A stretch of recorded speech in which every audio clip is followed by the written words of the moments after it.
Ayo, Mark, I'm gonna make that your beat. Oh yeah, Mark. Suck it like a bitch. Check it. Solidong lingwaheng Pilipino lang, tanga nakasang kapan habang pagapang kung inuo kitang mga bara para sa mga nag-aabang sa gilid nagmamasid-masid aking nabatid. Bakit nagsilakihan mga ulo na hinang hindi na ba alam ang pinanggalingan?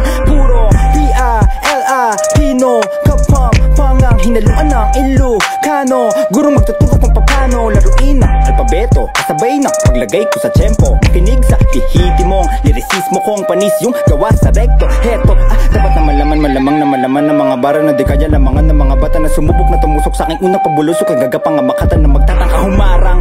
Sabi ko naman sa'yo, malabong kulangin, napakadami pa kulo. Simula pa lang to ng aking pagani, di bali ang galit at pangit na maaari nyo sa akin masabi dahil matarik na pangarap lang ang laging nasa aking paningin. Sa akin na di pwede makuha, sige sabayan na maduling ka na maaneng sa galing na dila na tila isinumpa. Min ka na ba? Ngayon na sa akin ka lang ding nagmula, maski katling nakaba, di ko nadama asintado kahit napiring ang mata sa katunayan. Wala naman na akong balak mapatunayan, gusto ko lang pumatak makaambag sa kasaysayan. Kultura na kinamulatan, ingatan ng dalang pangalan, siraan mo, dumihan mo ng magkaalaman. Di ba nabanggit, medyo makulit, kada pantig ng bibig, lumalagitik, tuta ka pa rin sa akin, tuta ka sa gig, kaso nga lang shit pandemic. Pag humawak ng pluma, kusang naglalaro na ang kaisipan ko, kapupulutan mo ng aral na hindi maluluma. Peace.